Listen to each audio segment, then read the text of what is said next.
बाहर आने के बाद थोड़ा आराम किया, थोड़ा खाया पिया, थोड़ा बॉडी बनाया और उसके बाद एक बहुत बड़ा काम जो अधूरा था वो आने वाला है। उसके बारे में ज़्यादा नहीं बोल सकता। एक म्यूज़िक वीडियो है जो एक ऐसे दोस्त के साथ किया था जो अब नहीं है, जिसके बारे में मैंने घर के अंदर भी काफ़ी बातें की थी। दिल के बहुत करीब है उसके और मेरे दोस्ती के बारे में बहुत कम लोग जानते हैं और हमारी दोस्ती इंडस्ट्री से नहीं है, अल्टामाउंट रोड और दगड़ी चाल से।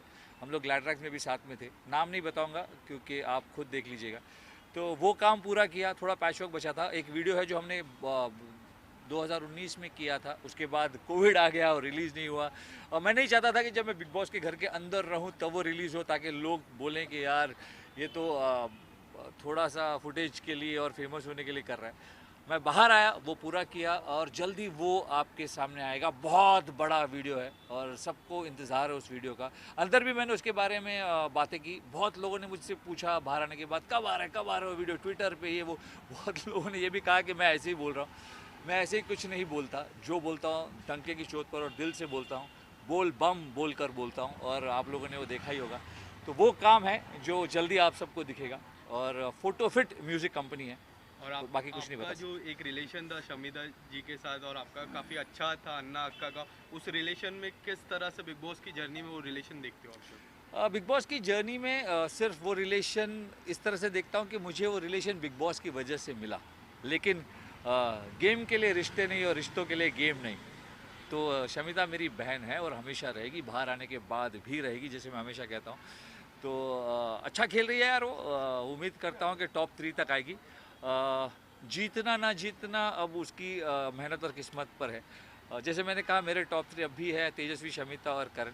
उनमें से कोई भी जीते मुझे कोई फ़र्क नहीं पड़ता, पर उनमें से ही जीते तो बड़ी खुशी होगी।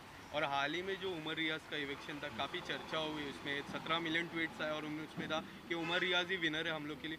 सो आपको क्या लगता है, क्या वो बायस डिसीजन था जो बिग बॉस ने लिया? क्योंकि करण कुंद्रा ने भी धक्का दिया था प्रतीक को, उसमें कुछ नहीं हुआ बट उमर रियाज को सीधा इवेक्ट कर दिया। एक बहुत पुरानी कहावत है जो महात्मा गांधी जी ने कही है कि an eye for an eye will make the entire world blind. So अगर मैंने खून किया और तुमने खून किया तो सबसे बड़ा खूनी कौन? खूनी तो दोनों ही है ना। तो ये बात कि अगर करण कुंद्रा ने किया तो उसे क्यों नहीं निकाला, इस बात पे ये बहस नहीं हो सकती कि अरे उसने किया था तो मैं भी कर सकता हूँ। फिर तो वो बिग बॉस नहीं, महाभारत बॉस हो जाएगा, है ना। उमर रियाज बहुत ही कमाल खिलाड़ी है, मेरा बहुत ही जिगरी दोस्त है और मैंने ये भी कहा था बाहर आने के बाद कि आई सी उमर रियाज एज अ विनर। और मैं ये भी बोलता हूँ कि अगर वो होता गेम में तो ही would also have been in my top list. पर बायस नहीं है यार, पब्लिक वोटिंग है। अब हर कोई बाहर आकर ये बोले कि बायस्ड है, ये नहीं होना चाहिए था, तो बुरा लगता है यार, मुझे भी बुरा लगता है उम्र के लिए। लेकिन जो डिसीजन है वो तो है। अगर हम बिग बॉस के घर के अंदर बिग बॉस पर भरोसा कर कर जाते हैं, मेकर्स पर भरोसा कर कर जाते हैं, तो उनके डिसीजंस पर भी भरोसा करना चाहिए। बाकी उमर रियाज खुद बहुत कड़क खिलाड़ी है, वो बाहर आकर भी कुछ ना कुछ कर ही लेगा। डॉक्टर साहब, मैंने हमेशा कहा है कि डॉक्टर साहब दिमाग के गरम पर दिल के नरम है, तो वो कर ही लेगा यार। थैंक पर उसका डिसीजन जो था वो बिल्कुल सही था। और एग्रेशन किसी भी तरह का, पहला रूल है बिग बॉस के घर के अंदर, एग्रेशन नहीं हो सकता तो नहीं हो सकता। अब इसने किया तो मैं भी करूंगा, उसने किया तो मैं भी करूंगा, वो नहीं चलता। आपने एग्रेशन किया, पब्लिक ने आपके लिए वोट किया और आप बाहर हो, पर बाहर भी आप कमाल करोगे उमर, बोल बम। Thank you so much sir. Thank